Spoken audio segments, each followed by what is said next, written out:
Parashá Metzorá. A porção da Torá de Metzorá começa com Levítico 14:2. Esta será a lei do leproso no dia de sua purificação. A lepra e as ideias e leis que a cercam apontam para o nome do Messias, quem ele é e o que ele fará. Em um trecho do Talmud, os sábios oferecem os diferentes nomes potenciais do Messias. Após o Talmud oferecer esta lista de opiniões, ele apresenta o julgamento dos sábios, a visão de maior autoridade. O nome do Messias será o leproso. Um nome bastante estranho para um rei e salvador. O trecho exato é encontrado em Sanhedrin 98b. E os rabinos dizem, seu nome é o leproso, como está escrito em Isaías 53, versículo 4. Certamente ele tomou sobre si nossas enfermidades e dores. Nos carregou, mas nós o tínhamos por aflito, ferido de Deus e oprimido. Este nome pode ser resultado de um jogo de palavras. A palavra usada para o leproso neste trecho é a palavra aramaica rivera, que é semelhante à palavra hebraica havurá, ou seja, flagelação, um atributo importante mencionado em Isaías 53:5, na descrição do servo sofredor. Ele foi transpassado por causa de nossas transgressões, esmagado por causa das nossas iniquidades. O castigo que nos trouxe a paz estava sobre ele, e pelas suas pisaduras, Havorá, fomos sarados. A mesma raiz desta palavra é usada para descrever o sofrimento de Israel em Isaías 1:6, contusões, feridas, Havorá, e úlceras abertas, que não foram nem espremidas nem cobertas com óleo.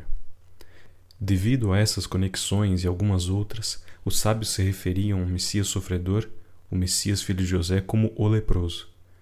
O Messias sofredor carrega o sofrimento do povo judeu como um leproso carrega sua aflição.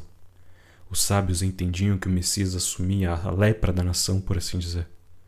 Essa mesma interpretação do Messias é encontrada em uma história do Talmud, onde o rabino Yehoshua ben Levi pergunta ao profeta Elias onde ele poderia encontrar o Messias. Elias responde que o Messias está sentado nos portões de Roma. Ben Levi pergunta, como reconhecerei o Messias quando vir? Elias responde, ele está sentado entre os pobres leprosos. Todos eles desamarram suas faixas de uma vez e a reamarram de uma vez. Mas ele desamarra e amarra uma faixa de cada vez, pensando, quando chegar o momento em que eu for convocado, não devo me atrasar. Sanhedrin 98a. Por que o nome do Messias no Talmud é o leproso? O título parece diminutivo, contradizendo a descrição do Messias na Bíblia.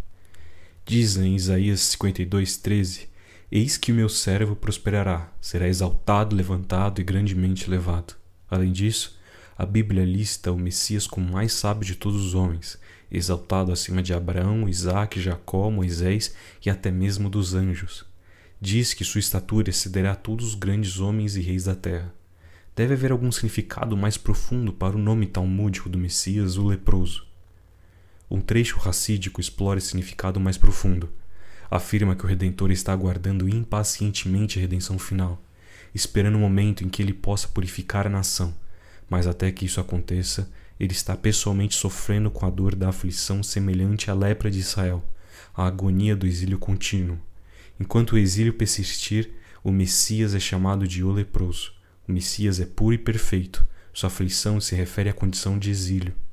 O dia de sua purificação refere-se à vinda da redenção, quando o Messias será revelado, sua lepra cairá e sua justiça será revelada a todos. A redenção final demonstrará como no Messias, Levítico 14:13, será cumprido. A infecção da lepra foi curada no leproso. O Talmud chama o Messias de o leproso, mas a citação completa se refere ao Messias como o leproso da casa do Rabi, que pode também significar o leproso da casa de estudo, ou o leproso estudioso. Diz em Sanhedrin 98b.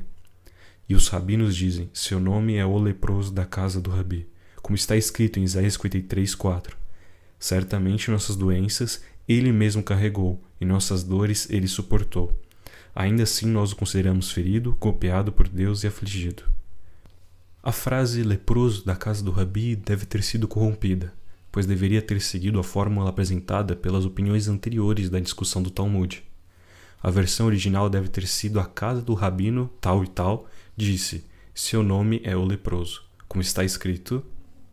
Em algum momento da transmissão do Tratado Sanhedrin, as palavras devem ter sido embaralhadas, resultando no nome do Messias sendo leproso da casa do Rabi. Mesmo assim, o texto embaralhado sugere Yeshua. A casa do Rabi pode ser traduzido como a casa do aprendizado, referindo-se ao lugar onde rabinos, sábios e escrivas passavam todo o tempo. O leproso da casa do Rabi pode ser interpretado como uma alusão à rejeição dos sábios a Yeshua. Yeshua experimentou muita rejeição dos escribas e fariseus de sua época. Na era apostólica, os sábios solidificaram sua rejeição a Yeshua e seus ensinamentos, ostracizando seus talmidim, seus discípulos, tratando-os como leprosos e proibindo-os das sinagogas e salas de estudo. Yeshua, o Messias, é desprezado e abandonado pelos sábios, como alguém de quem os homens escondem o rosto. Ele foi desprezado. Os estudiosos de Israel não o consideraram. Certamente ele levou suas dores, e suas aflições ele carregou, mas os homens do aprendizado o consideraram ferido, golpeado por Deus e afligido, como diz em Isaías 53, versículos 3 a 5.